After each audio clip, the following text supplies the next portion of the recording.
From Victoria Scholar in London. She's a market analyst at the trading firm IG Group. Victoria, thanks for being on the program with us today. I'll get to a question about the U.S.-China trade talks in just a second. But first, I want to ask you about the European Central Bank President Christine Lagarde. She gave her debut speech today, speaking of a new order in the world economy. How are investors reacting to her comments today?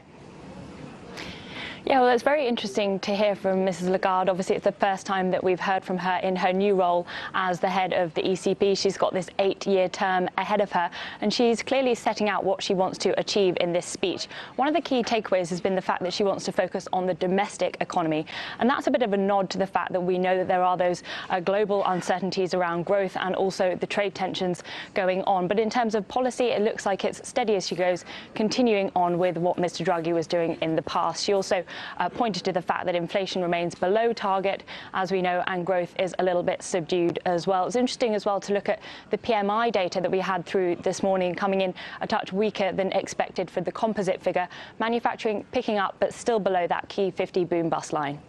Victoria, back to U.S.-China trade. It's been a rough week for U.S.-China relations amid the ongoing trade tensions. We started out the week with some encouraging news over a phone call between U.S. and China trade representatives, but now we've had increased tensions with U.S. lawmakers passing a bill supporting Hong Kong protesters, and now U.S. Navy ships have twice sailed near islands in the South China Sea over the past few days. How are these increased tensions and mixed messages sitting with investors who are hoping for a resolution finally to these trade talks?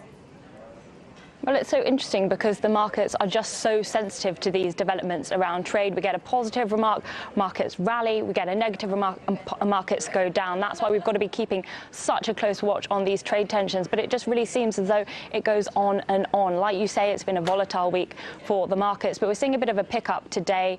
Overnight, Asia picking up a little bit. Europe is higher this morning, and US futures pointing to a higher open. And that's partly on the back of these comments from Xi Jinping, saying that he really wants to get a deal, but also making it clear that he isn't afraid to retaliate. All right, we'll leave it there. Victoria Scholar in London. Thank you, Victoria.